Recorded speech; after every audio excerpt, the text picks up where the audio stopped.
Welcome back. Now, I think the one thing a lot of us have been wondering is how are we going to grow the Nigerian economy? We did see data from, I think it was the IMF saying that per capita GDP had dropped to about $800 plus. Probably the lowest it's been in over 2 decades. And we've got a lot of people wondering, what are we going to do to fix this? Yes, we're waiting for the Nigerian Bureau of Statistics to rebase the GDP and hopefully get realer numbers, even though some people are doubting what it might be before it even comes out. We're going to be talking today about how we're going to sell Nigeria to grow the economy, but not in the way you're thinking. I'm joined by Wale Ayontoye. He's a tech lawyer and entrepreneur. Thanks for being here today. Okay, thank you for having me on the show. What are we going to do? What are we going to do? Because those numbers blew my mind. We've gone from, I think, a high of about 3,000 plus sometime in 2013 or so, per capita GDP to $800. Yes. Close to numbers we hear in Somalia. Makes you wonder, how did we get here? Yes, people are saying the GDP rebase is going to happen and we're going to see what the actual numbers are, even though some skeptics are saying the numbers are going to be overinflated and all of that. But what are we not doing right? That's $1 million question. Firstly, if you take a look at so many international organizations, either fintech or other producing organization, if they're thinking of Africa, they don't think about Ghana, they don't think about Kenya, especially Africa penetration. Their focus is always Nigeria. Because Nigeria has the populations. Nigeria has the human capital. Pretty much everything we need in order to thrive and lead that aspect of economic empowerment and drive that growth. Let's leave the international space out now. Within Africa, Nigeria has it. Nigeria is the focal point, regardless of whatever businesses that you're trying to build, either you're trying to grow scale or anything. Nigeria is always very, very important to everybody. So the question is this: if the international community understand, or international organization understand how powerful Nigeria is when it comes to driving economic empowerment within the continent, why are we not seeing it ourselves? That is where the main issue is. Our major dependent on other aspects of resources that we have, and we're leaving other things that we can easily market with a little effort to international community. That is part of the areas that we're actually lacking as of today. I feel like every head of state or president we've had for decades talks about the need to focus on agriculture. We've had different sorts of programs to try and boost that. Human capital is not something we're lacking. Now, some of the countries who have been able to leapfrog, whether you're talking about the Asian tigers or anywhere in South America, is because of the numbers they have, whether it's Brazil, Indonesia, India, China, because of the numbers they have, which Nigeria has. Yes. So it makes you wonder what we're doing wrong. We keep talking about, we need to grow agriculture. We need to do better with manufacturing. All in all, the one focal point is always export, export, export. We need to be an export-driven economy. So it makes you wonder, it's not a case of us not knowing what to do, yes, but not doing it. Why is there that impediment there? One of the main issues is the fact that we don't really understand the power of SMEs, the small, medium business owners. They are the bread and butters of every economy. If you take a look at China as of today, one of the things that has helped China is the industrialization of the Chinese economy. One of the first things that the Chinese did, aside the fact that they invested heavily in locally made goods and productions, and now when you start thinking about the cross-border exports, that's where one of the things they did was they made it very affordable to export. Today, when you have people that live abroad and they come to Nigeria, you start having friends and family telling them, help me bring Ankara-inspired fabrics, help me bring this, help me bring that. Not because they can't necessarily get it over there, but when you look at the cost of shipping cross-border, it becomes way more expensive when you start adding 1 + 1 together. Chinese have already solved that. A kg from China to the US as of today is probably less than $1. It's a couple of cents. But a kg from Nigeria to the US is probably about $5 or $4. When you start looking at the cost of that, and then also the devaluation of Naira against foreign currencies, when you start doing the math, it becomes very difficult in that aspect. I think aside the conversation that has been happening on paper, every new government coming in and saying, oh, we want to invest in agriculture, we want to respond to the exportation of it. I think the simplification of the policies is very, very important. And also the support that has been provided to these SMEs, rather than these SMEs thinking of my business is for daily survivors, they should start thinking of My business is for a larger profitability because there's a global market out there that wants what you're selling. Locally made goods made in Africa. The world are already woken up, especially around sustainability, eco-friendly product, biodegradable product. Nigeria has that in abundance.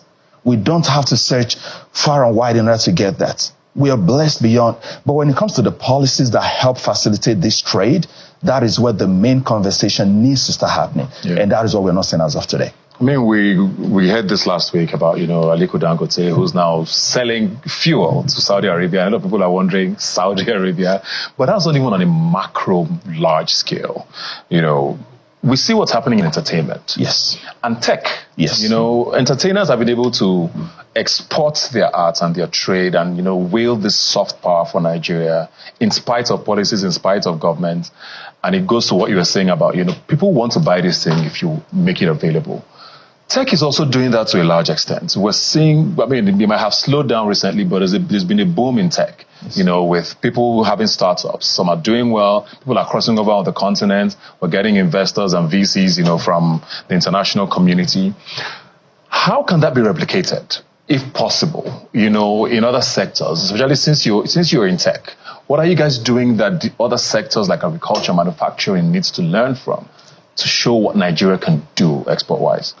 I think you've answered the question. Like, with the way you answered it, I don't think I'm going to have a job tomorrow. But every joke's apart. Like you mentioned, entertainment has led the way. There is a huge global acceptance today of Afrobeat leading that. Nollywood is a huge one in India. Every Indian friends that I have watch Nollywood, and it was the reverse when I was growing up. A lot of us used to watch Bollywood when we were growing up, but it's the reverse. Now, when it comes to the tech aspect, the simplification of trade cross-border, firstly, cross-border payment has been solved for as of today. Now, you can easily send money from the US down to Nigeria, but when it comes to exportation, that is one aspect that, as of today, the likes of what we're doing on our side for the cross-border is very, very important. What we're doing is that we're bringing locally made African products and creating the platform where the international community can actually buy from these people directly. To give you statistics, last year alone, the need for made in African products was worth about $50 billion. And it is projected to grow to $1 trillion by 2030. And these are numbers that it can easily change. A good example was also the Dirty December. You saw a lot of people that came into the country. The opportunity is right there, and it's a moment that if we don't take advantage of it, Ghana is already thriving in that area by saying you can come back to Ghana. You don't need any kind of passport so long as you're African American. Don't worry, we're going to find a way to assimilate you back into the system. That is money coming back into the economy. It's improving the currency and all of that. In terms of what we're doing, the opportunity is that locally made African products, the world needs it. Now, if we don't make it easily accessible, guess who's going to make it accessible? The Chinese. It's going to get to a point where people will no longer care if it is made in Africa anymore. As long as it's what they want. So long as it is accessible to them and they can have it. And that is where some of this conversation needs to start happening.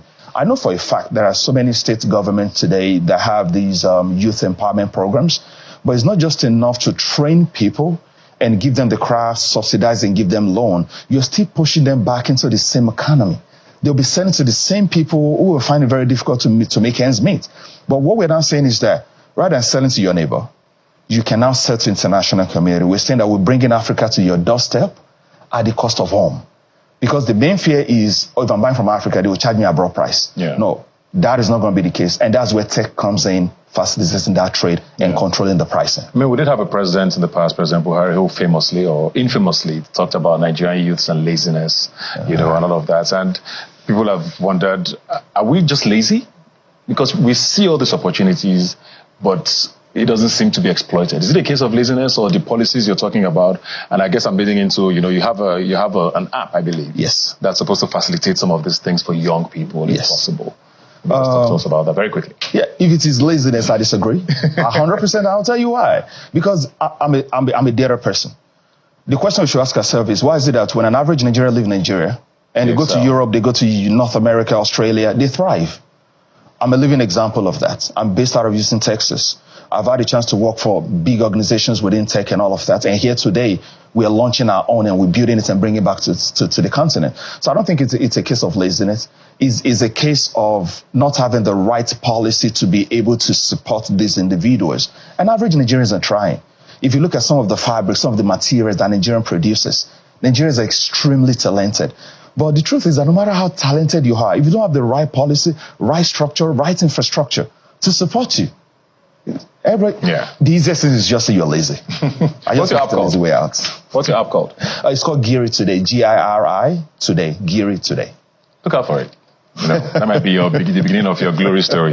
Thanks a lot, Wale, for joining us today. Absolutely. And we hope Nigeria has a better end to the year than the way it started. I hope so. Thank you so much, Ebuka. We'll take a break now. When we come back, I have a very special guest you want to hear from. Stay with us. Don't just stand there teasing me. Now it's time to show